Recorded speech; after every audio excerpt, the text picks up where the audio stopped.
ভাই বোনের সম্পর্কটা বড় অদ্ভুত। শৈশবে আমাদের সবচেয়ে যার সাথে বেশি ঝগড়া হয়, বড় হয়ে অনেক সময় সেই মানুষটাই হয়ে ওঠে সবচেয়ে আপনজন। সাইকোলজি বলে ছোটবেলার শেয়ার্ড এক্সপিরিয়েন্স, হাসি কান্না ঝগড়া, মা বাবার কাছে একে অপরকে নিয়ে নালিশ করা ধীরে ধীরে তৈরি করে এক ইমোশনাল বন্ড। সময় বদলে যায়, ভাই বোন আলাদা হয়ে যায়, যে যার মতন সংসার হয়, কথা বলাও কমে যায়, শুধু থেকে যায় ভাই বোনের সেই ইমোশনাল বন্ড। রাখি শুধু হাতে বাঁধা সুতো নয়, এটা একটা সাইকোলজিক্যাল রিমাইন্ডার।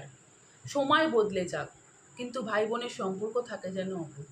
ভাই বোনের সবচেয়ে সুন্দর দিকটা কি জানেন? সেটা সবসময় মুখে বা ভাষায় প্রকাশ করা হয় না, সেটা হয় ফোনে, কখনো ঝগড়ার পরে পাশে থাকা, কখনো বাবা মাকে আটকানো, তাকে নালিশ যাতে না করা, কখনো ঝগড়ার পরেও তাকে ফোন করে বলা, আমার জন্য চকলেটটা আনবি, কিন্তু তুই যদি আমাকে ক্যাডবেরি না দিস আমি কিন্তু তোকে রাখি পরাবো না, তুই যদি আমাকে এটা না করে দিস আমি কিন্তু মাকে বলে দেবো, মা তুমি মেরো না ওকে, দাদা ভাইয়ের কিন্তু কোনো দোষ নেই, বা মা তুমি বনুকে এত বকো না, ও এখনো ছোট, ও কিন্তু অবুঝ। সম্পর্কে সব কথা মুখে বলতে হয় না, কিছু সম্পর্ক হৃদয় নিজেই মনে রাখে।